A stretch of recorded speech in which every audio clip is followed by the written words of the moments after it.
चलिए भाई, तो सभी बच्चे बोर्ड पर देखेंगे। अब हम स्टार्ट करते हैं अपनी आज की क्लास। और बहुत ही इंपॉर्टेंट क्लास है, क्योंकि जितना हम इस चैप्टर के अंदर जाते जाएंगे ना, उतना ये चैप्टर और चीज़ें तुम्हें दिखाएगा। लेकिन मैंने तुम लोगों को ना लास्ट क्लास एक बात बताई थी। मैं 5 से 10 मिनट इस चीज़ को रिपीट करूँगा, ताकि जो बच्चे आ रखे थे उनको रिवाइज हो जाए, जो नहीं आए थे थोड़ा सा और टच में आ जाए। सो गाइज, रिलेशन तो हम लोग पहले से 11th क्लास में भी पढ़ चुके हैं, है ना। ये रिलेशन नंबर्स के बीच का रिलेशन है ना। कैसा रिलेशन? मैंने बोला कि एक रिलेशन है जो कि दिया हुआ है कि वो रिलेशन में दो पेयर्स होंगे एक्स और वाई के, जिनमें जो वाई होगा वो एक्स से 2 ज़्यादा होगा, एक्स से 2, और एक्स और वाई नेचुरल नंबर्स होंगे। इसको समझने के लिए मैंने बोला कि जैसे कि मान लो मैं एक्स को 1 रखूँगा तो वाई कितना आएगा भाई? 3 आएगा। एक्स को 2 रखूँगा तो वाई 4, एक्स को 3 रखूँगा वाई 5, 4 पे 6, 5 पे 7। इसमें बोला कि इस रिलेशन में सिर्फ वही जोड़े आएंगे, इस रिलेशन में वही जोड़े आएंगे जिन जोड़ों का y जो होगा वो x से 2 ज़्यादा होगा, y is equal to x plus 2। और ये रिलेशन किस पर डिफाइन होता है? तो रिलेशन डिफाइन होने का मतलब ये होता है कि रिलेशन कहाँ से वैल्यूज को उठाएगा। भाई रिलेशन में कहाँ से वैल्यूज आएंगी? तो बोल रहे रिलेशन डिफाइन है नेचुरल नंबर पे। किससे बोला? नेचुरल नंबर पे। दोबारा समझते हैं, दो बातें ध्यान देनी होती है। एक तो रिलेशन किस पे डिफाइन है, सेकेंड चीज रिलेशन में कौन कौन सी वैल्यूज आ रही है, कौन कौन से पेयर्स आ रहे हैं। दो चीजें समझो, बाद में समझ में आएंगी प्रॉपर्टीज क्या है। अगला वाला देख लो, कह रहे रिलेशन इस सेट पे डिफाइन है। इस सेट पे डिफाइन होने का मतलब क्या है कि सिर्फ वैल्यूज इसी सेट से आ सकती हैं और कोई वैल्यू नहीं ले सकते। आप 8, 9, 10 नहीं ले सकते, माइनस में भी नहीं ले सकते, सिर्फ यही वैल्यू ले सकते हो। और रिलेशन कुछ ऐसे डिफाइन है कि उसमें जो पेयर्स होंगे उनका जो वाई होगा वो एक्स से एक फालतू होगा, और एक्स और वाई दोनों ही ए सेट से होंगे। तो वाई अगर एक्स से एक फालतू होगा तो मुझे ज़्यादा से मतलब वैल्यूज तो यहीं से आनी है, 1 2 3 4 5 7, 1 2 3 4 5 7। अगर एक्स को 1 लिया तो वाई 2 आएगा, एक्स को 2 लिया तो वाई 3 आएगा, 3 लिया तो 4 आएगा, 4 पे 5, 5 पे 6, 6 पे 7, 7 पे 8 आना चाहिए। लेकिन 8 तो है ही नहीं ना अवेलेबल, क्योंकि रिलेशन किस पे डिफाइन है? सेट ए पे, और सेट ए में 8 है नहीं, तो आप नहीं ले सकते। इसका मतलब रिलेशन में सिर्फ यही जोड़े आएंगे, बिकॉज उसने बोलता रिलेशन डिफाइन उस सेट पे है, तो उस सेट के बाहर कोई भी वैल्यू आप इसमें। तो आपको एक बात समझ आ गई, सर रिलेशन कुछ डिफाइन होकर आएगा, कुछ रिलेशन बनेगा, यस कुछ रिलेशन बनेगा और किसी सेट पे बनेगा, किसी सेट की वैल्यूज लेके बनेगा। अब सुनिए असली बात क्या है। असली बात यह कि जितने भी रिलेशन बनते हैं, जैसे ये रिलेशन है, जैसे ये रिलेशन है, अब ये रिलेशन ना 3 प्रॉपर्टीज फॉलो कर भी सकता है और नहीं भी। ये 3 खूबियां हैं रिलेशंस के पास, हो भी सकती हैं और नहीं भी। जैसे कि पहली खूबी बोलो क्या है? रिफ्लेक्सिव होने की खूबी। और ये रिफ्लेक्सिव कोई भी रिलेशन कब कहा जाता है? जब उसमें एक्स एक्स बिलोंग करे रिलेशन में for every x belongs to set A. क्या मतलब है इसका? तो आया था भाई लास्ट क्लास, सुनो भाई क्लास, इसका मतलब क्या है? For every x belongs to A. A बोलो क्या है बच्चों? ए बोलो क्या है सब बच्चे? सर रिलेशन ऑन सेट ए, मतलब सेट ए पे मान लो हमारा रिलेशन डिफाइन है। ढंग से सुनोगे तो ही समझ में आता है चैप्टर जो है। ये रिलेशन किस पर डिफाइन है बोलो? सेट ए पर डिफाइन है। इधर देख ले, छोड़ो उसको भाई। सेट ए पर डिफाइन है, तो सेट ए की कुछ वैल्यूज होंगी, उसके अंदर कुछ एलिमेंट्स होंगे। जैसे कि इसमें नेचुरल नंबर्स हैं, इसमें कौन से एलिमेंट है? 1 2 3 4 5 6 7, है ना। तो सेट ए के जितने भी एलिमेंट्स हैं, for every x belongs to A, हर एलिमेंट जो कि इस सेट से आता है उसका एक्स एक्स का पेयर होना जरूरी है रिलेशन में। मतलब कि अगर मेरे सेट ए में 1 है ना, तो मेरे रिलेशन में 1 1 होना चाहिए। 2 है वहां पर सेट में, तो 2 2 भी होना चाहिए, 3 3 होना चाहिए, 4 4 होना चाहिए, 5 5 होना चाहिए। जैसे कि मेरा कहने का मतलब ये है, अगर मेरा रिलेशन इस सेट पर डिफाइन है 1 से लेकर 7 तक, तो इसमें किस किस चीज़ों का होना बहुत ज़रूरी रिफ्लेक्सिव होने के लिए? हर एक एलिमेंट जो उस सेट ए का है उसका रिलेशन में क्या होना चाहिए? 1 1 2 2 3 3 4 4 5 5 6 6 7 7। एडिट की जरूरत नहीं, क्योंकि वही एलिमेंट जो सेट ए में आ रहे हैं उनका एक्स एक्स का पेयर यहाँ पर अगर है तो वो रिफ्लेक्सिव है। और अगर एक भी एलिमेंट ऐसा मिल गया जिसका एक्स एक्स का पेयर यहाँ पर नहीं है तो वो रिफ्लेक्सिव नहीं है। समझ में आ जाता होगा मेरे को लगता है? ऐसा नहीं आ रहा समझ में? पक्का? दूसरी बात मैंने क्या बोली थी? कोई चीज सिमेट्रिक कब होती है? सिमेट्रिक कब होती है? सिमेट्रिक तब होती है जब इसके रिलेशन में कोई चीज बिलोंग कर रही हो, कोई एक्स वाई बिलोंग कर रहा है रिलेशन में, तो उसका उल्टा भी अगर बिलोंग कर रहा है तो वो पूरी तरीके से बोलो क्या है? सिमेट्रिक है। जैसे कि इसमें 1 3 है तो 3 1 भी होना चाहिए, यहाँ कहीं भी 3 1 नहीं है, इसका मतलब ये सिमेट्रिक नहीं है। अगर इन सबके एक्स वाई के उल्टे वाई एक्स भी पेयर हो यहाँ पर तो हम बोलेंगे सिमेट्रिक भी होगा। सर क्लियर हो रहा है कि नहीं हो रहा? तो सिमेट्रिक होने की कंडीशन क्या है? For every x comma y pair there will be y comma x pair as well in the relation. Relation में होना जरूरी है सर उसका। क्लियर हुआ कि नहीं हुआ? नहीं आया समझ में? ट्रांसटिव क्या कहता है भाई? अगर वीडियो अटेंड करें तो आ गया वो समझ में। ट्रांसटिव क्या कहती है बोलो? ट्रांसटिव कहती है कि कोई एक्स वाई का पेयर इसमें है और फिर कोई वाई कोमा जेड करके पेयर भी रिलेशन में है। दोनों चीजें अगर हैं, एक्स वाई भी है और अच्छे समझिएगा, ट्रांसटिव फंसाता है यार एग्जाम में, एक्स वाई भी है, वाई जेड भी है, वाई वाई कॉमन है, जैसे 13 भी है और 35 भी है, 13 भी है और 35 भी, एक्स वाई और वाई जेड, तो फिर 15 भी अगर होना, मतलब 15 भी अगर है तो ही ट्रांसटिव है। तनीषा 13 है, 35 है, एक्स वाई है, वाई जेड है, तो अगर एक्स जेड भी है, एक्स जेड भी है, एक्स का जेड से भी रिलेशन है, तो हम बोलेंगे ट्रांसटिव है, और एक्स जेड नहीं मिला तो ट्रांसटिव। तो नंदनी ऐसे 13 है, 35 है, 15 होना चाहिए, 15 है तो ट्रांसटिव है, 15 नहीं है तो ट्रांसटिव। याद आया कुछ? नहीं आया कुछ? बोलो कैसे पहचानोगे कौन चीज रिफ्लेक्सिव है? रिलेशन जिस भी सेट की वैल्यूज पर डिफाइन है, उन सभी वैल्यूज का अगर एक्स एक्स का पेयर उसमें रिलेशन में है तो वो रिफ्लेक्सिव है। सिमेट्रिक के लिए जितने भी एक्स वाई के पेयर रिलेशन में है, उसका वाई एक्स का उल्टा वाला पेयर रिलेशन में होना चाहिए तो वो सिमेट्रिक है। और जितने भी अगर एक्स वाई हैं और वाई जेड हैं तो एक्स जेड भी होना जरूरी है। सोनिका नहीं आ रही बात समझ में? अच्छा अगर एक्स जेड नहीं है तो, अगर ये दोनों हैं और एक्स जेड नहीं है तो फिर वो ट्रांसटिव, और ये दोनों हैं और एक्स जेड है तो ट्रांसटिव है। लेकिन एक बड़ी मजे की बात हमने बीच में पढ़ ली थी कि अगर सिर्फ ये मिल पाया वो मिल ही नहीं पाया, तो फिर तुम इसको यूं नहीं कह सकते ना कि सर ये मिल पाया, अच्छा वो मिल ही नहीं पाया, फिर तुम इसकी तो एग्जिस्टेंस की बात चेक ही नहीं कर सकते। फिर तुम इसको किस आधार पे कहोगे ट्रांसटिव नहीं है? कोई आधार तो होना चाहिए किसी को ट्रांसटिव ना कहने का, और वो आधार क्या बन सकता है कि देखो भाई एक्स वाई है, वाई जेड है, बट एक्स जेड देखो नहीं है तो ट्रांसटिव नहीं है। लेकिन आपको कोई आधार नहीं मिल पाएगा ऐसे में उसको ना ट्रांसटिव ना कहने का, तो आप लोग क्या बोलेंगे? अगर सिर्फ एक ही पेयर मिल पाता है बट दूसरा पेयर ही नहीं मिल पाता तो फिर वो बाय डिफॉल्ट क्या बोला जाएगा? ट्रांसटिव। समझ में आ रहा है कि नहीं आ रहा? ये चौथी बात थी एक तरीके से। तीन बातें तो ये वाली हैं, चौथी बात ट्रांसटिव के अंदर ही ऐड करनी पड़ती है। नहीं आया समझ में? तो भैया ऐसा है, जैसे बताओ ये रिलेशन रिफ्लेक्सिव है कि नहीं? सर नहीं है। क्यों नहीं है बोलो? क्योंकि ये सेट किस पे डिफाइन है बोलो? मतलब ये रिलेशन किस पे डिफाइन है? नेचुरल नंबर पे, और नेचुरल नंबर के 1 1 2 2 3 3 नहीं है सर। सिमेट्रिक भी नहीं है सर। क्यों नहीं है? 1 3 है बट 3 1 नहीं है सर। ट्रांसटिव भी नहीं है, 1 3 है 3 5 है 1 5 नहीं है सर। ट्रांसटिव भी नहीं है, कुछ भी नहीं है। रिफ्लेक्सिव सिमेट्रिक ट्रांसटिव कुछ भी नहीं है सर। ये वाला बताओ, ये वाला बताओ। सर नहीं है रिफ्लेक्सिव। क्यों नहीं है? क्योंकि रिलेशन सेट ए पे डिफाइन था और सेट ए के 1 2 3 4 5 6 7 है सर। ये नंबर यहाँ पर है ही नहीं, ये नंबर यहाँ पर मतलब 1 1 2 2 3 3 4 4 नहीं है सर। पेयर में नहीं है ना, 1 1 2 2 3 3 नहीं है सर। रिफ्लेक्सिव नहीं है। सिमेट्रिक 1 2 है 2 1 नहीं है सर। सिमेट्रिक भी नहीं है सर। ट्रांसटिव 1 2 है 2 3 है बट 1 3 नहीं है सर। ट्रांसटिव भी नहीं है, मतलब ये भी नहीं है रिफ्लेक्सिव सिमेट्रिक ट्रांसटिव कुछ भी नहीं है। चलो नीचे वाला बताओ। ये रिलेशन इस सेट पे डिफाइन है 1 2 3 4, और इसमें 1 1 भी है 2 2 भी है 3 3 भी है 4 4 भी है, तो रिफ्लेक्सिव तो है सर। रिफ्लेक्सिव तो क्योंकि हर एक एलिमेंट का अपना सिमिलर जोड़ा वहां पर है। सिमेट्रिक 1 2 है 2 1 है, 2 3 है 3 2 है, 1 3 है 3 1 नहीं है सर। किसी एक का भी अगर आपको मिल गया ना कि एक्स वाई है बट वाई एक्स नहीं है तो फिर वो सिमेट्रिक नहीं होगा। तो सर रिफ्लेक्सिव तो है बट सिमेट्रिक नहीं है, क्योंकि 1 3 है बट 3 1 नहीं है सर। नहीं आ रहा समझ में? और सर ट्रांसटिव क्यों होगा? क्योंकि ट्रांसटिव क्यों नहीं होगा? क्योंकि 3 2 है फिर 2 3 भी है। देखो ना 3 2 है 2 3 भी है, नहीं नहीं नहीं 2 1, 3 2 है 2 1 है, 3 2 है 2 1 है, लेकिन 3 1 नहीं है। 3 1 तो एक्स वाई है वाई जेड है, लेकिन एक्स जेड नहीं है। ट्रांसटिव भी नहीं होगा भाई। सिंपल चीज़ है यार, आपको इसको ऐसे रॉकेट साइंस मत समझे कि नहीं होने वाला। चलिए अब क्वेश्चन करना शुरू करें। सो ये क्वेश्चन लास्ट मैंने तुम लोगों को करवाया था, आखिरी क्वेश्चन जो था मैंने लास्ट छोड़ा था बच्चों। अब हम शुरू कर सकते हैं। कोई रिलेशन आर है जो कि नेचुरल नंबर्स पर डिफाइन है, लेकिन नेचुरल नंबर्स में उसने बोल दिया कि एक्स की वैल्यू 4 से छोटी लेनी है। एक्स की वैल्यू 4 से मतलब क्या लोगे? 1 2 3। नेचुरल नंबर्स में 4 से छोटे 1 2 3 है बस। और वाई क्या आएगा बोलो? x + 5 आएगा, तो बोलेंगे x1 तो y 6, x2 तो y 7, x3 तो y। कुछ बच्चे कहेंगे सर आपने 8 ले लिया, वो तो बोल रहा है x 4 छोटा होना चाहिए। अरे x 4 से छोटा होना चाहिए, y के ऊपर कोई कंडीशन नहीं है। उसने बोला नेचुरल नंबर में से कुछ भी नंबर ले सकते हो, बस x 4 से छोटा होना चाहिए। तो x 4 से छोटा है, y तो आगे। अब बताओ जरा ये रिलेशन किस पे डिफाइन है? नेचुरल नंबर्स पे। ये रिलेशन किस पे डिफाइन है? नेचुरल नंबर्स पे। अब नेचुरल नंबर में 1 2 3 4 5 6 सब कुछ होता है। चेतन रिफ्लेक्सिव तो नहीं है। क्यों नहीं है बोल? क्यों नहीं है?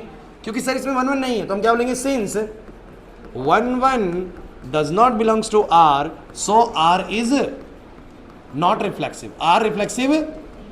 कोई बच्चा 2 2 करके भी दे सकता है। 2 2 भी नहीं है सर, 3 3 भी नहीं है, 4 4 भी नहीं है, कुछ भी दे लो यार, एक एग्जांपल दे दो बस। अच्छा तो सिमेट्रिक है कि नहीं? सिमेट्रिक है कि नहीं? नहीं है। बताओ क्यों नहीं है? क्यों बोलोगे? आप बोलोगे है यार, क्योंकि यहाँ पर 1 6 तो बिलोंग कर रहा है बट 6 1 सो R इज। अब बच्चे कहते हैं यही लिखने में मुश्किल लगता है। बच्चों ये लिखना क्या है यार? जो तुम्हें लगता है ना वो लिख दो बस शब्दों में। बिलोंग्स का सिंबल ये होता है, नॉट बिलोंग्स का सिंबल वो होता है। इसमें कौन सी रॉकेट साइंस है? अगला बताना क्या बोलोगे ट्रांसटिव के लिए? ये ट्रांसटिव होता है सर। क्यों होता है? क्योंकि 1 6 है और अगला कोई पेयर ही नहीं मिल रहा ना। 3 2 7 अगला कोई पेयर नहीं मिल रहा, 3 8 अगला कोई पेयर ही नहीं मिल रहा। सो हम यहाँ पर बोलेंगे कि यहाँ पर एक्स वाई तो है but there is no such pair जिसमें वाई जेड भी हो और फिर हम एक्स जेड चेक करें, तो ये हमेशा बोलो बाय डिफॉल्ट क्या होंगे, ट्रांसिटिव होंगे। क्या होंगे बोलो? नहीं आ रही ना मेरी बात समझ में? पक्की बात है। तो आर को ट्रांसिटिव सीधा लिख सकते हो, आर इज ट्रांसिटिव। अब तुम सब बच्चे कौन सा क्वेश्चन करोगे? 2 पार्ट हो चुके हैं, तीसरा पार्ट निकालो। दिखाओ मुझे एक बार इनिशिएटिव हो गई। अब तो लाया, आज तो पहली बुक ही नहीं लाया। अरे नहीं लाए, नहीं लाए ना, याद ही नहीं है। चलो तीसरा पार्ट समझते हैं बच्चों। Third part class, third part क्या कहता है? रिलेशन जो आर है किस पे डिफाइन है? In the set A. Set ए है 1 2 3 4 5 6, सुन लो। और रिलेशन क्या है?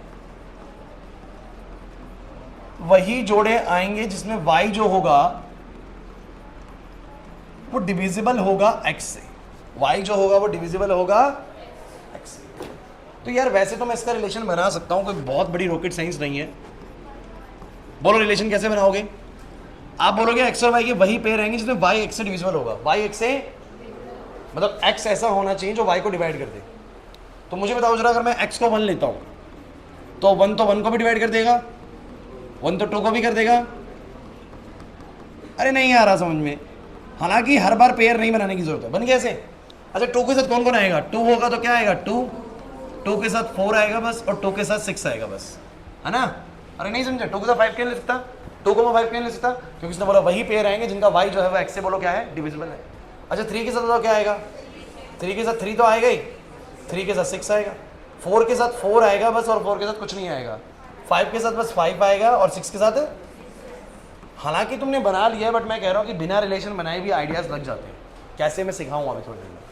इस क्वेश्चन को 2 तरीके से कराऊंगा। पहले तो आपने बनाना रिलेशन, अब रिलेशन बन गया तो सब बच्चे मुझे देख के बताओ रिफ्लेक्सिव है कि नहीं है? क्योंकि 1 1 है, 2 2 है, 3 3 है, 4 4 है, 5 5 है, 6 6 है, सब कुछ है। तो बोलो क्या है? रिफ्लेक्सिव है।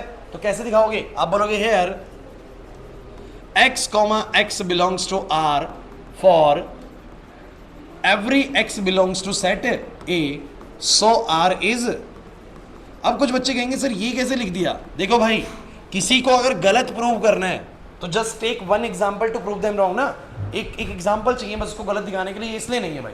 लेकिन अगर सही प्रूव करना है तो सिर्फ एक एग्जाम्पल नहीं चाहिए। मान लीजिए आपने बोल दिया 2 2 बिलोंग कर रहा है सर, इसलिए ये रिफ्लेक्सिव है। तो बोले 2 2 ही तो कर रहा है कि आपने 3 3 ना कर रहा हो, 4 4 ना कर रहा हो।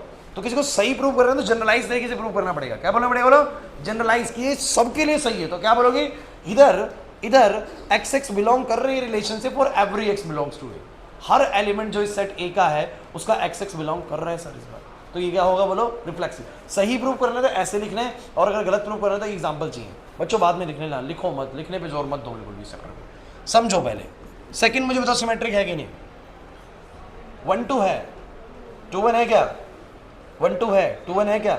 क्योंकि 1 तो 2 से डिविजिबल, 2 तो 1 से डिविजिबल हो जाएगा, बट अगर 2 को इधर कर दो, 1 उधर कर दूं तो फिर 1 2 से डिविजिबल। अरे नहीं आ रही बात समझ में? नहीं आ रही ना? 1 2 तो है क्योंकि 2 1 से डिविजिबल हो रहा है, लेकिन 2 1 करूंगा तो 1 2 से डिविजिबल नहीं होता। तो क्या बोलोगे? हेयर, ऐसे लिखना होता है हेयर। अब गलत प्रूव करना है ना, तो बोलेंगे 1 2 तो बिलोंग कर रहा है बट 2 1 बिलोंग नहीं कर रहा। सो आर इज सिमेट्रिक। खुशी? Not symmetric. खुशी? कोई खुशी नहीं हो रही ना? सो करते हो बिल्कुल भी हैं?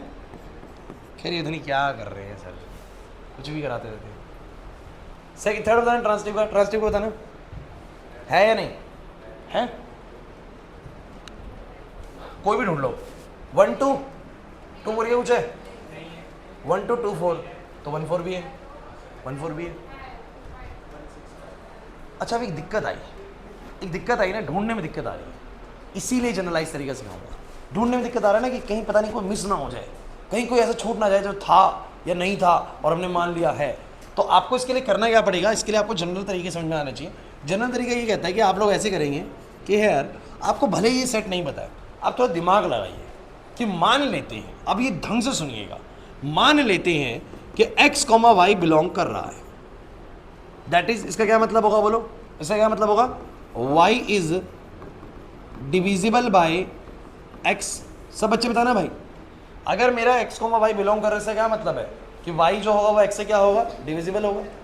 ऑल्सो एक और बात मान ली मैंने कि y कोमा z भी बिलोंग कर रहा है, इसका क्या मतलब होगा बोलो, that is z is divisible by. तो आप ये सोचिए कि क्या ये इंप्लाई कर पा रहा है कि x कोमा z भी बिलोंग करेगा या नहीं करेगा। तो इसके लिए ना थोड़ा सा कॉमन सेंस चाहिए, थोड़ा दिमाग लगाना पड़ेगा आपको।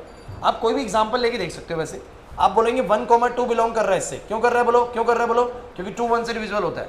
और फिर एक बार 2, कुछ लेके देखो 2,4 ये भी बिलोंग कर रहा है। तो मुझे बताओ 1,2 कर रहा है, 2,4 कर रहा है, तो 1,4 भी करेगा या नहीं करेगा। अरे क्योंकि ये नंबर इससे डिविजिबल है और ये वाला इससे डिविजिबल है, तो ये वाला उससे तो डिविजिबल होगा ही होगा। लेकिन कुछ कहीं सर ऐसी बात की क्या गारंटी सर की होगा ही होगा। यार देखो यही चीज़ें करने के लिए ना यहीं पर आके ना चैप्टर थोड़ा सा आपको जो दम लगाना पड़ता है चैप्टर में, वो इस जगह पे लगाना पड़ता है ट्रांजिटिव वाली चीज़ में, जहाँ आपको चीज़ थोड़ी सोचनी पड़ेगी। और चिंता मत करिए, ये भी प्रैक्टिस के साथ आएगा आप लोगों को। तो मान लेते हैं कि y x से डिविजिबल है क्योंकि वो बिलोंग कर रहा है, और मैंने मान लिया ये भी बिलोंग कर रहा है। तो मेरे को चेक करना है कि फिर ये बिलोंग करेगा कि नहीं करेगा, और मैं दिखाऊंगा जनरलाइज तरीके से कि करेगा हमेशा। कैसे, आपने एग्जाम्पल जो देख लेना कि करेगा, एक बार जनरल तरीके से समझने की कोशिश करते हैं। अच्छा अगर y x से डिविजिबल है, इसका मतलब मुझे बताओगे जरा क्या मतलब है कि जब y x से डिवाइड होता होगा तो कोई इंटीजर आता होगा। कोई, क्या मैं कह सकता हूं ऐसा, अगर कोई चीज डिविजिबल होती है तो डिवाइड करने के बाद कोई आंसर आ जाता है ना। अरे नहीं आ रहा समझ। 12/3 डिविजिबल होता है 4 आता है, 15/3 5 आता है ना, कटने के बाद वो इंटीजर आएगा। ऐसे ही अगर z y से डिविजिबल हो रहा है, z y से, तो ये भी कोई ना कोई इंटीजर आ जाएगा, ये भी कोई ना कोई, समझ नहीं आ रहा। किसी चीज को डिवाइड करने के बाद अगर कट के मतलब डिवाइड हो जाए तो पूरा इंटीजर ही तो आता है ना। तो अगर y x से डिविजिबल है तो y बाई x को इंटीजर आएगा, और z y से डिविजिबल है तो z बाई y को इंटीजर आएगा। एग्री और नॉट। तो मैं तुम्हें दिखाता हूं बच्चों कि ये भी बिलोंग करेगा। क्यों करेगा, मैं इसका रीजन दिखाता हूं।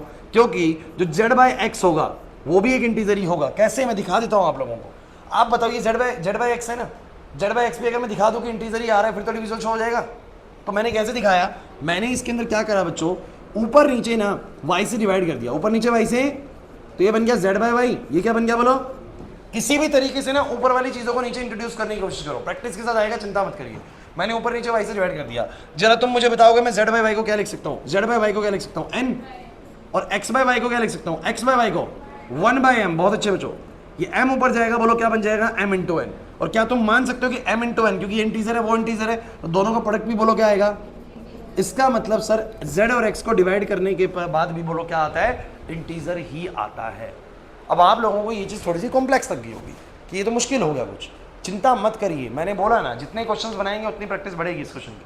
आप लोगों को पहले समझना है कि क्वेश्चन मुझे कैसे पता लग रहा है रिफ्लेक्सिव है, सिमेट्रिक है, ट्रांजिटिव है कि नहीं। मैं कह रहा हूँ कि रिलेशन भी बनाने की बीच वाली जरूरत नहीं है। क्यों जरूरत नहीं है, इसी क्वेश्चन को जब मैं एग्जाम में करूँगा तो मैं चाहता हूँ कि आप लोग ऐसे करें कि सबसे पहली चीज़ आप लोग क्या सोचेंगे, टाइम लगेगा इस क्वेश्चन करने में, समझेंगे हम चीज़ों को। ये वाली चीज़ में आपको सोचना है कि x, बिलोंग करेगा कि नहीं करेगा। उसने बोला वो पेयर बिलोंग करेंगे, हर चीज यहाँ पर वो पेयर बिलोंग करेंगे जिसमें y बोलो x से क्या होगा, डिविजिबल। तो मैं देखना चाहता हूँ कि क्या x, बिलोंग कर सकता है। कुछ सोचो, क्या हर नंबर अपने आप से डिविजिबल होता है, होता है सर। तो सीधा लिख दीजिए कि हाँ भाई x, तो बिलोंग करेगा। क्यों करेगा, since x is divisible by x। क्योंकि बच्चों x जो होता है वो खुद से तो बोलो क्या होगा, डिविजिबल, इसलिए खुद का पेयर खुद के साथ तो रिलेशन में आएगा ही आएगा। इसका मतलब गारंटेड r बोलो क्या हो गया, रिफ्लेक्स। इसका मतलब मुझे इस बार ना ये बनाने की जरूरत भी नहीं है, मुझे चेक करने की जरूरत भी नहीं कि इसमें 1 1 2 2 3 3 4 4 आ रहे कि नहीं आ रहे। मुझे कुछ भी चेक करने की जरूरत क्यों नहीं है जरूरत चेतन, क्योंकि मुझे ये बात पता है कि x, x जैसा पेयर आएगा, क्योंकि इसने बोला था वो पेयर आएंगे जिनका y x से डिविजिबल होगा। मैंने कहा x, x भी आएगा, बिकॉज x भी x से बोलो क्या होता है, हर नंबर अपने आप से तो डिविजिबल होता ही है। नंदनी यहाँ पर ध्यान दो, आपने फोकस होकर नहीं सुना ना, नहीं आएगा चैप्टर समझ में, मैं बता रहा हूँ आप लोगों को। और आपने फोकस होकर 3 या 4 क्वेश्चन समझ लिए, मैं कह रहा हूँ कि आपको बहुत जबरदस्त समझ में आएगा चैप्टर। मुश्किल नहीं है, सारा खेल है कि आप मैथ्स को कितना दिलचस्पी से पढ़ना चाह रहे हैं। आपका मन नहीं है, मन मरा पड़ा है, फिर नहीं आएगा चैप्टर समझ में। इसलिए कोई टीचर पहले शुरू नहीं कराता इस चैप्टर को, बहुत एनर्जी लगती है इस चैप्टर को पढ़ाने में, तो बोलते रहना है। किसी चैप्टर में मैथ्स में इतना नहीं बोलते जिसमें इसमें बोलना पड़ता है। सो गाइज, बिना वो बनाए भी आइडिया लग जाता है कि सारे x, x बिलोंग करेंगे। बोलो क्यों, क्योंकि x खुद से तो बोलो क्या होगा, हर नंबर अपने आप से, यश हर नंबर अपने आप से तो बोलो क्या होता है, डिविजिबल होता ही है। इससे सर हर x, x तो बिलोंग इस रिलेशन में करेगा। क्लियर है। दूसरी बात समझते हैं बच्चों, दूसरी बात समझते हैं। मान लेते हैं कि अगर x, y का कोई पेयर बिलोंग कर रहा है, सोचो भाई, मान लेते हैं कि कोई x, y का पेयर बिलोंग कर रहा है। अच्छा, अगर बिलोंग कर रहा है इसका क्या मतलब है, दैट इज बताओ क्या मतलब है कि y जो है वो x से क्या है, बोलो y जो है वो x से, बोलो क्या है, तभी तो बिलोंग कर रहा होगा। तो क्या ये गारंटी है कि y x से डिविजिबल है तो x भी y से डिविजिबल होगा? क्या ये गारंटी है? सोचो ना प्रिंस, y x से डिविजिबल है, क्या गारंटी है x y से डिविजिबल होगा? अरे भैया 12 जो है वो 3 से डिविजिबल है, 3 12 तो होगा। क्या 12 3 का होना जरूरी है कि 3 12 से डिविजिबल होगा? नहीं होगा सर, 12 3 से हो सकते डिवाइड, 3 12 से डिवाइड। तो बोलेंगे सर x, y मतलब y डिविजिबल बाय x है, ठीक है, लेकिन x जो होगा y से डिविजिबल होगा, जरूरी? तो बोलेंगे but y, x does not belongs to r since x is not divisible by, जरूरी नहीं है कि x जो हो y से डिविजिबल हो। समझ नहीं आ रहा है ना? नहीं आ रहा ना समझ में? तो बोलो r इज नॉट सिमेट्रिक। और ट्रांसिटिव के लिए तुम्हें भैया यही करना पड़ेगा, बिल्कुल सेम। क्या करना पड़ेगा, बोलो क्या करना पड़ेगा? दोबारा सुन लो, कॉपी करते हैं यहां पर से, कोई दिक्कत नहीं है। अब लगेगा तुम्हें थोड़ा सा कि मुश्किल जैसा कुछ हो रहा है, मुश्किल जैसा कुछ नहीं है, बस ध्यान देना है। ये भी जनरलाइज तरीके से कर दिया मैंने क्या कर दिया, ध्यान दो भाई, ध्यान दो। मैंने बोला मुझे ट्रांसटिव चेक करना है, मैंने तो रिलेशन बनाया नहीं, मैंने तो ये बनाया नहीं ऊपर, तो बनाया नहीं तो मैं कैसे चेक करूं? तो मैं ऐसे चेक करूंगा कि मैं कहूँगा मान लेता हूँ एक्स वाई बिलोंग कर रहा है, एक्स वाई बिलोंग मतलब कोई वाई एक्स से डिविजिबल है, और फिर मान लेता हूँ कि वाई जेड भी बिलोंग कर रहा है, कि कोई जेड वाई से भी डिविजिबल है, तो एक्स जेड बिलोंग करेगा कि नहीं करेगा? तो बिल्कुल दिखता है, अगर वाई एक्स से डिविजिबल है और जेड वाई से डिविजिबल है, जेड वाई से डिविजिबल है, तो जेड एक्स से भी डिविजिबल होगा, जेड एक्स से भी। और मुझे ऐसा क्यों लगता है, क्योंकि सर वाई बाय एक्स अगर कोई इंटीजर आ रहा है और जेड बाय वाई करने में कोई इंटीजर आ रहा है, तो जेड बाय एक्स करने में भी क्या आ रहा है, बोलो इंटीजर ही आ रहा है। इसका मतलब जेड भी बोलो किससे डिविजिबल है, बोलो एक्स से। और ये थोड़ी समय के साथ आएगी। तो ये जो तरीका होता है ना, ये सबसे बेहतरीन तरीका होता है आंसर्स को करने का। अदरवाइज करने को आप ऐसे भी कर सकते हैं कि जहां पर आपको गलत दिखता है, देखो अब एक बात सुन लीजिएगा, जहां आपको कोई चीज सही लगती है, साबित करनी है भैया वो रिफ्लेक्सिव है, दिख रही है आपको रिफ्लेक्सिव है पूरी तरीके से, फिर आप उसको जनरलाइज करेंगे। क्या करेंगे, बोलो ऐसे ही करना पड़ेगा एक्सेल तरीके से। ऐसे नंबर में नहीं बोल सकते आप लोग, रिफ्लेक्सिव नहीं बोल सकते 2,2 बिलोंग कर रहा है इससे रिफ्लेक्सिव है, वो कहेगा 3,3 कर रहा है, 4 आपको कर रहा है, तो हर एक के लिए थोड़ा लिख क्या होगी, तो आप लिखोगे x, बिलोंग कर रहा है, क्योंकि सर x से क्या होता है, डिविजिबल, इसलिए सर x, बिलोंग कर रहा है और ये इसलिए रिफ्लेक्सिव है। तो जनरलाइज तरीके से प्रूव कर दिया मैंने, लेकिन गलत प्रूव कर रहे हैं ना, सिमेट्रिक दिख रहा है प्रॉपर तरीके से कि सर 1 2 तो बिलोंग कर रहा है बट 2 1 नहीं करेगा, तो ऐसे एग्जांपल देखिए कर दो उसको गलत प्रूव करने के लिए सिर्फ एक एग्जांपल, सही प्रूव करने के लिए क्या करना पड़ेगा, जनरलाइज। क्या करना पड़ेगा, बोलो समझ नहीं आ रहा, समझ। चलो एक और करते हैं, कोई दिक्कत नहीं, क्वेश्चन पे आते हैं, क्वेश्चन बदलेंगे तभी बात बनेगी, अभी तो नहीं तो बोरिंग हो जाएगा। आज ही क्वेश्चन नंबर 4, एक रिलेशन है, जल्दी से देखो बच्चों, R on the set Z, on the set Z, Z क्या होते हैं भाई, अरे जेड क्या होते हैं, क्या होते हैं इंटीजर, क्या होते हैं इंटीजर, कह रहे पता नहीं सर, अबे भैया मैथ्स की क्लास में बैठा हूं मैं, इंटीजर नहीं पता?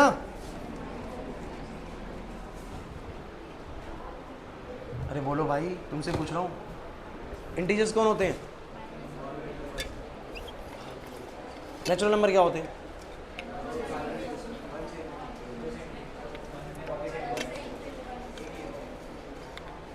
वन से इन्फिनिटी नेचुरल नंबर होते हैं, 1.2 नेचुरल नंबर है, 1 2 3 4 5 6 ये नेचुरल नंबर्स हैं। और अगर 1 के पीछे भी चले जाओ, 0 -1 -2 -3 -4, ये सब इंटीजर्स हैं, सारे के सारे बोलोगे इंटीजर्स में नेचुरल नंबर भी आ जाते हैं। ठीक है, सुनिएगा ध्यान से। उसने बोला कि एक रिलेशन है on the set Z, on the set Z, Z क्या होता है भाई, जेड क्या होते हैं भाई, जेड होते हैं -3 -2 -1 0 1 2 3, ऐसे इधर चलता रहेगा। अब उसने बोला जेड पे, अब उसने बोला कि इसमें से वो जोड़े आएंगे इधर भाई। अब तुम देखना प्रैक्टिकली तुम्हें समझ में इस क्वेश्चन से आएगी क्लास, प्रैक्टिकली कि तुम्हें क्वेश्चन इससे समझ में आएगा चीज एक्चुअली में क्या है। उसने बोला कि रिलेशन में से वही पेयर आएंगे, क्लास सबकी नजरें बिल्कुल बोर्ड पे हो, बिल्कुल फोकस्ड हो, रिलेशन में से वही जोड़े आएंगे यश जिनका डिफरेंस बोल क्या है, इंटीजर, जिनका डिफरेंस बोल क्या है। अब तो ऐसे कितने नंबर लेगा, हाँ भाई जागृति कितने नंबर लोग ऐसे, 1 2 भी लेना पड़ेगा बिल्कुल डिफरेंस इंटीजर है, 1 1 भी लेना पड़ेगा डिफरेंस इंटीजर है, 1 3 भी लेना पड़ेगा डिफरेंस इंटीजर है, 2 4 भी लेना पड़ेगा डिफरेंस इंटीजर, कितने बनाओगे भाई, क्या बनाने संभव है? अरे इंटीजर का सेट तो इतना बड़ा है ना भैया, माइनस इनफिनिटी से लेके कितनी पीछे से लेके कितनी आगे तक है, कितने बनाओगे तुम? अब क्या बनाना पॉसिबल है, रिलेशन नहीं है पॉसिबल सर। इस बार जनरलाइज तरीके से सोचना पड़ेगा मुझे कि क्या क्या अगर एक्स एक्स जैसे पेयर बिलोंग करेंगे इसमें, क्या एक्स वाई बिलोंग करेगा तो क्या उल्टा भी बिलोंग करेगा, क्या एक्स वाई बिलोंग करेगा वाई जेड बिलोंग करेगा तो क्या एक्स जेड बिलोंग करेगा, ऐसे मुझे सोचना पड़ेगा। समझ रहे हैं बात को? इस बार मैं क्यों रिलेशन नहीं बना सकता, खुशी बताओ, इस बार मैं रिलेशन क्यों नहीं बना सकता? सर कितना बड़ा रिलेशन बनाऊंगा, 1 का तो डिफरेंस इंटीजर 1 के साथ भी होता है, 2 के साथ भी, 3 के साथ भी, 4 के साथ भी, 5 के साथ भी, 6 के साथ, किसी के साथ भी होता है, बोलो 2 का भी ऐसे ही होता है। अरे नहीं यार ये बात समझ में तनीषा, तो मेरे लिए इस बार रिलेशन बना पाना संभव, क्योंकि बहुत बड़ा रिलेशन बनेगा। तो मैं क्या करता हूँ, क्लास सबकी नजरें बिल्कुल बोर्ड पे हो यार, सीखना है तो देखो बिल्कुल बने रहना पड़ेगा टॉपिक के अंदर। अब सुनो मैं क्या करता हूँ, मैं ना थोड़ा मैं साइड में एक चीज करके देखता हूँ, क्या x, x बिलोंग करेगा, क्या हर नंबर का अपने साथ ही जोड़ा बिलोंग करेगा, क्या 1, 1 बिलोंग करेगा? सोचो ना, क्योंकि इसने बोला है कि वो जोड़े बिलोंग करेंगे जिनका डिफरेंस इंटीजर होता है, तो 1, 1 बिलोंग करेगा, क्योंकि सर 1 का 1 से डिफरेंस कितना आएगा 0 और 0 इंटीजर होता है। 2, 2 बिलोंग करेगा, 3, 3 करेगा, 4, 4 -2 करेगा सर, क्योंकि हर नंबर का खुद के साथ डिफरेंस 0 आएगा और 0 बोलो क्या होता है इंटीजर। उसने बोला वही जोड़े बिलोंग करेंगे जिनका डिफरेंस क्या होता है, तो मैंने क्या बोला, हेयर x, x तो बिलोंग करेगा। सिंस क्यों, सिंस x माइनस एक्स बोलो क्या आ रहा है 0, क्या आ रहा है बोलो, विच इज एन इंटीजर, जो कि बोलो क्या है। अब समझ में आया तुम लोगों को? अरे तुम्हें अभी भी नहीं आ रहा भाई, समझ में नहीं आ रहा ना, नहीं आ रहा ना? क्यों? हर नंबर अपने साथ रिलेशन में आ जाएगा, बिकॉज उसने बोला कि वही जोड़े रिलेशन में आएंगे जिनका डिफरेंस इंटीजर होता है। तो मैंने कहा हर नंबर का अपने साथ डिफरेंस 0 होता है, जो कि अपने आप में बोलो क्या होता है, इंटीजर होता है। सोनिका नहीं आ रहा समझ में? अच्छा बताओ क्लास सिमेट्रिक क्यों नहीं, कैसे चेक करोगे? एक बार रफली चेक कर लिया करो। चलो एक चेक करके देखते हैं, सब बच्चे था ना भाई। 1, 4 बिलोंग करेगा, वंश करेगा 1, 4 बिलोंग, क्यों? क्योंकि इन दोनों का डिफरेंस कितना आ रहा है -3, जो कि इंटीजर है। तो क्या 4, 1 बिलोंग करेगा? क्योंकि सर इनका डिफरेंस भी क्या होगा, इंटीजर ही होगा। अरे क्योंकि x, y का डिफरेंस अगर इंटीजर है तो y, x का इंटीजर का डिफरेंस क्या होगा, इंटीजर ही होगा।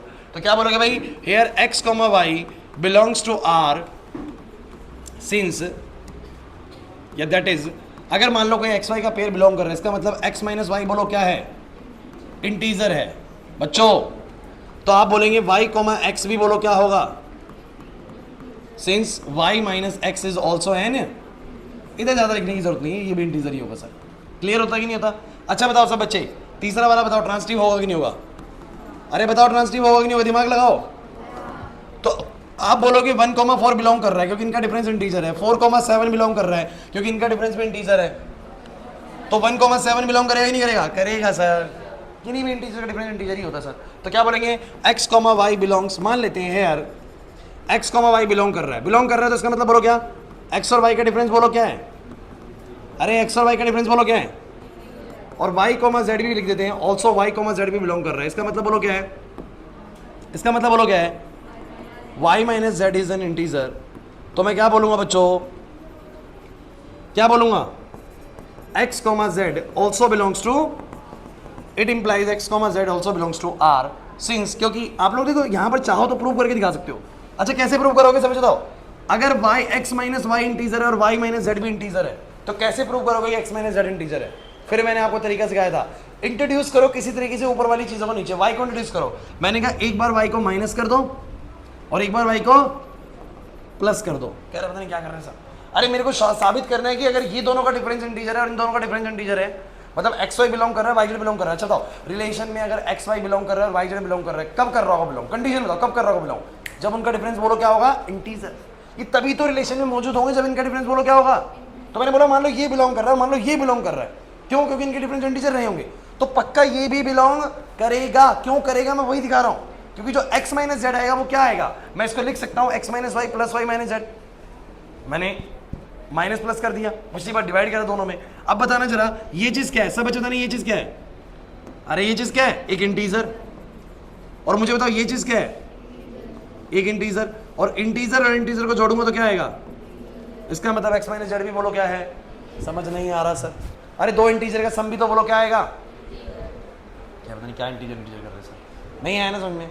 तो मुझे बताना जरा ये क्या हो जाएगा, क्लास क्या हो जाएगा, ट्रांसटिव है या नहीं, आर इज ट्रांसटिव। और बिल्कुल भी ना आप लोगों को आज की क्लास से घबराने की जरूरत नहीं है। आज की क्लास के बाद ना बच्चों को कभी कभी सेकंड क्लास के बाद लगता है कि थोड़ा सा मुश्किल है भैया चैप्टर, लेकिन मैं आपको क्या बता रहा हूँ, यही क्वेश्चन जब 8 से 9 बनाएंगे पर तुम्हें पता लग जाएगा सर हर बार करते क्या है सर, पहले सर दोनों को ना एक्स एक्स रख के देखते हैं स्टेटमेंट सही बैठ रहा है कि नहीं बैठ रहा, एक्स एक्स के लिए बात सही बैठेगी नहीं बैठेगी। तो मैंने एक्स एक्स रख के देखा, मैंने कहा देखा एक्स माइनस एक्स इंटीजर होना चाहिए, वो तो होता है। फिर मैंने देखना कि एक्स वाई के लिए अगर सही बात बन रही है तो क्या वाई एक्स के लिए सही बात बन रही है सर। एक्स अगर वाई एक्स और वाई का डिफरेंस इंटीजर है तो वाई और एक्स का भी क्या होगा, इंटीजर होगा। फिर मैं चेक करता हूँ अगर एक्स वाई और वाई के लिए सही बन रही है तो क्या एक्स के लिए सही बनेगी, तो मैंने देखा हाँ उनके लिए सही बन रही है तो इसके लिए भी सही बन रही है। नहीं आया समझ में? पक्का क्या मुझे रिलेशन बनाना पड़ा इस बार? नहीं, बस जनरलाइज तरीके से सोच जाऊंगा इस चीज़ को। प्रिंस नहीं आ रही बात समझ में? फर्स्ट पार्ट ये है कि उसने बोला कि मेरे रिलेशन में वो पेयर आएंगे जिनका डिफरेंस इंटीजर होगा। तो मेरे को डाउट है कि क्या हर एलिमेंट अपने साथ रिलेटेड होगा, तो कि हर एलिमेंट का अपने साथ जो डिफरेंस आएगा वो क्या आएगा, जीरो। और जीरो क्या होता है? उसने ये तो बोला कि एक्स माइनस वाई इंटीजर आना चाहिए, तो मैंने कहा हर नंबर का अपने साथ डिफरेंस जो आएगा वो इंटीजर ही आएगा, जीरो आता है वो इंटीजर ही होता है। क्लियर हो रहा है कि नहीं हो रहा? नहीं आ रही बस। चलो इसको समझने के लिए ना अब थोड़े से जनरल चीज़ों पे आते हैं, और ये क्वेश्चन बड़ा ही इंटरेस्टिंग है, बड़ा ही मज़ेदार है। अब थोड़ा सा मज़ा हो जाए। क्वेश्चन नंबर 5, एक रिलेशन आर है बच्चों, रिलेशन आर है on the set A of human beings. इसमें कौन लोग आते हैं? इस क्वेश्चन के बाद और क्लैरिटी आएगी। इसमें कौन लोग आते हैं? ह्यूमन बींग्स आते हैं। सेट ए में ह्यूमन बींग्स आते हैं, आप मेरे जैसे लोग आते हैं। ठीक है, अब इसका पहला पार्ट समझिए।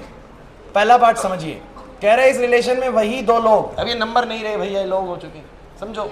ये एक्स और वाई नंबर नहीं है, अब ये इंसान है, दो इंसान है।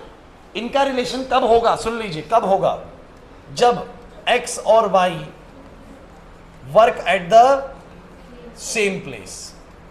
कह रहे हैं कि भैया हमारे रिलेशन में मैं क्या करता हूं, सुन लीजिए, मैं कई सारे लोग को सेट लेता हूं, और फिर मैं जैसे गुड़गांव में जितने भी लोग दिखे मैंने उन सबका सेट लिया, मैंने कहा ये 5000 लोग हैं, और फिर मैं रिलेशन में से वही उनको जोड़ों को रखूँगा जो एक ही जगह पे काम करते हैं। उन्हीं दो लोगों को साथ में पेयर बनाया जाएगा जो वर्क करते हैं सेम प्लेस में, वर्क करते हैं। अब मुझे देखना रिफ्लेक्सिव सिमेट्रिक ट्रांसिटिव है कि नहीं। तो मुझे तुम सब बच्चे बताओ, क्या एक्स एक्स इससे बिलोंग करेगा? अरे क्या एक्स से बिलोंग करेगा? करेगा सर। क्यों भाई सब बच्चे बताओ। अगर ये एक्स ही हो जाए, सोचो वाई की जगह पे एक्स ही आ जाए, वाई की जगह पे एक्स आ जाए, तो क्या स्टेटमेंट बनेगा? X and x work at the same place. क्या गलत है? क्या गलत है क्या बोलना? X and x work at the same place, बात तो क्या है, बोलो सेम। एक्स जहां पर काम कर रहा है एक्स भी वहीं काम कर रहा है, तो x and x work at the इसमें कुछ गलत नहीं है, ये बिल्कुल एक्यूरेट लाइन है भाई। तो मैं यहां पर क्या बोलूंगा, सब बच्चे बताना, मैं क्या बोलूंगा? R is reflexive. चलो अब बताना जरा, अगर दो लोग ऐसे रिलेट हैं, एक्स वाई बिलोंग कर रहा है, एक्स वाई बिलोंग कब करेगा? जब एक्स और y work at the same place होंगे। तो क्या वाई एक्स बिलोंग करेगा? करेगा सर, क्योंकि अगर एक्स और y work at the same place तो वाई और एक्स भी work at the same place. तो बोलेंगे अगर एक्स और वाई का तुम बोल रहे हो कि हाँ बिलोंग कर रहा है, कब बिलोंग कर रहा होगा बोलो? जब दोनों के दोनों क्या कर रहे होंगे बोलो?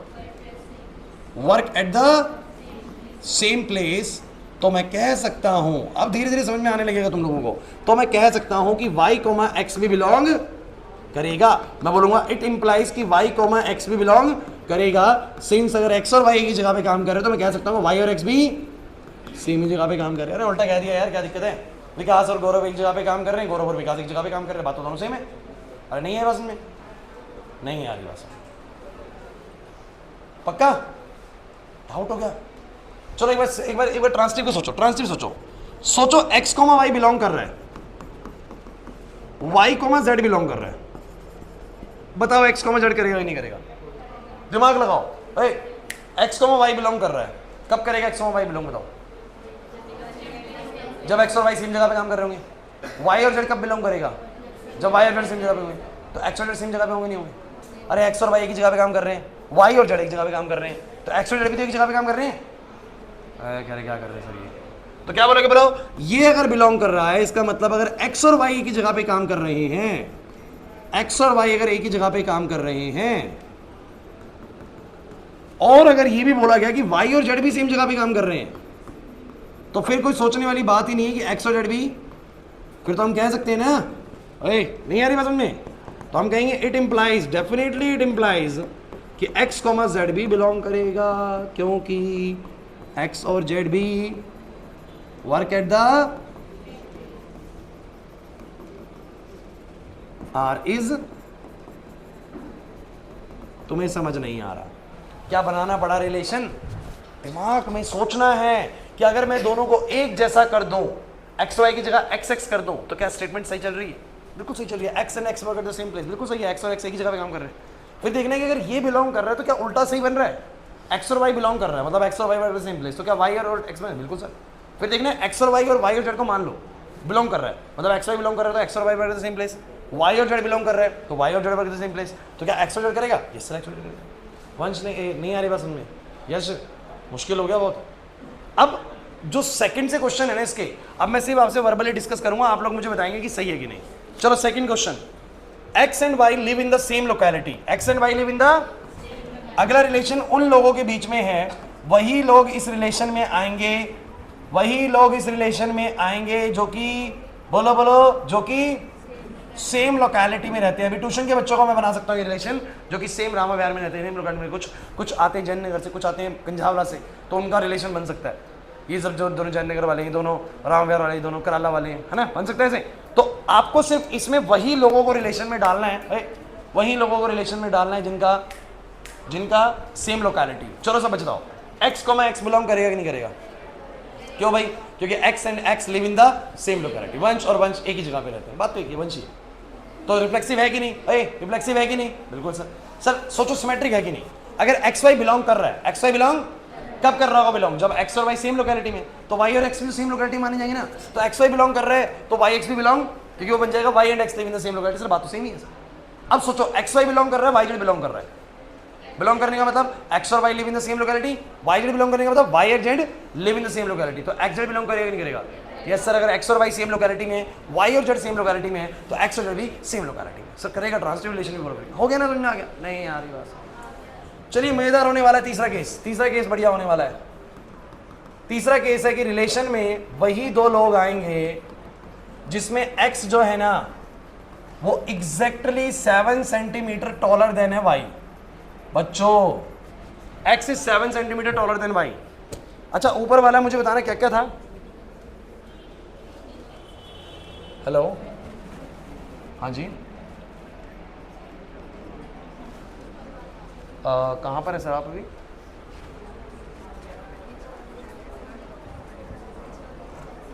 सर गोलमित चौक से आप लेफ्ट हुए ना, तो थोड़ा सा आगे चलेंगे ना, तो मतलब 1 2 तीसरी गली जो है ना सर, तीसरी गली में दूसरा ही मकान है वाइट कलर का, सफ़ेद कलर का 2.5 मंजिल का मकान है, राइट हैंड पे, राइट हैंड पे। मतलब आप गोलमिती चौक से आगे की तरफ बढ़ते हैं ना, जो मतलब राम मंदिर की तरफ, तीसरी गली में, हाँ राइट होते के साथ ही सर दूसरा मकान है, वाइट कलर का मकान है 2.5 मंजिल का। उसके आगे ना बहुत सारे पेड़ पौधे लगे हैं, मतलब पौधे लगा रखे हैं बहुत सारे।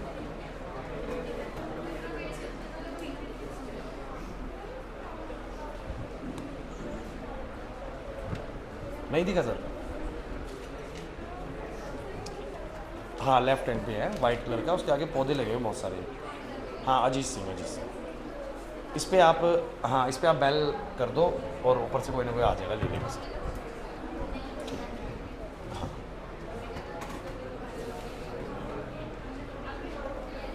अच्छा OTP चाहिए, चेक करो इसको भाई आप लोग। रिफ्लेक्सिव नहीं है? है क्या एक्स एक्स से 7 सेंटीमीटर टॉलर हो सकता है? वंश इधर देख,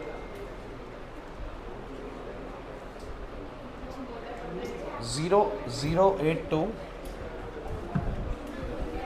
082, एक सेकेंड से, एक सेकेंड मुझे बैक करना पड़ेगा। 082 506।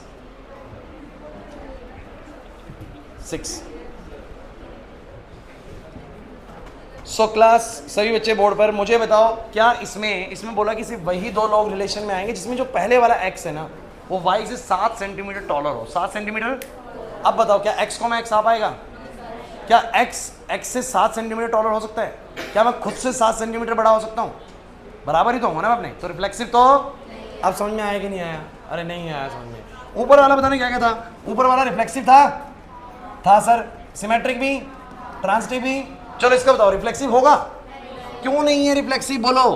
क्योंकि सर एक्स के पेयर बिलोंग नहीं हुए, खुद का एक पर्सन अपने आप से रिलेशन में नहीं आ पाएगा इसमें, क्योंकि इसमें बोला वही रिलेशन में आएंगे जिसमें x जो होगा वो 7 सेंटीमीटर y से क्या होगा, बड़ा होगा। अरे नहीं आ रहा समझ में सर, तो कोई आदमी खुद से 7 सेंटीमीटर बड़ा नहीं हो सकता। अच्छा दूसरी बात सुनो, सिमेट्री है कि नहीं? अगर x y से 7 सेंटीमीटर बड़ा है तो क्या y x से 7 सेंटीमीटर बड़ा हो सकता है? सर अगर x बड़ा है ना y से 7 सेंटीमीटर तो फिर y तो 7 सेंटीमीटर छोटा होगा ना सर, बड़ा नहीं होगा। तो अगर x को y बिलोंग कर रहा है तो उल्टा पेयर y को x बिलोंग, अरे नहीं आ रहा समझ में, नहीं आ रहा ना। देखो x को y कब बिलोंग करेगा, जब ये x वाला ना y से क्या होगा 7 सेंटीमीटर टॉलर होगा। तो y को x को बिलोंग करने के लिए क्या कंडीशन होनी चाहिए कि y को x को बिलोंग करने पहले वाला जो नंबर यानी y जो है वो 7 सेंटीमीटर बड़ा होना चाहिए। अगर बच्चों x 7 सेंटीमीटर बड़ा है y से तो फिर y 7 सेंटीमीटर बड़ा नहीं हो सकता सर, उल्टा पेयर रिलेशन में नहीं आएगा, मतलब ये सिमेट्रिक। चलो ट्रांसिटिव बताओ भाई, ट्रांसिटिव बताओ। अगर x को y बिलोंग कर रहा है बच्चों, इसका मतलब x y से 7 सेंटीमीटर बड़ा है, और y को z भी बिलोंग कर रहा है, y को z भी बिलोंग कि ये y किसी और से 7 सेंटीमीटर बड़ा है, हो सकता है? अरे भाई मैं किसी से 7 सेंटीमीटर बड़ा हूं और मेरे से भी 7 सेंटीमीटर को बड़ा है, y x मतलब x y से 7 सेंटीमीटर बड़ा है और y z से 7 सेंटीमीटर बड़ा है, तो बताओ क्या x को z बिलोंग करेगा? क्यों नहीं करेगा बताओगे? सोचो सोचो, दिमाग लगाओ।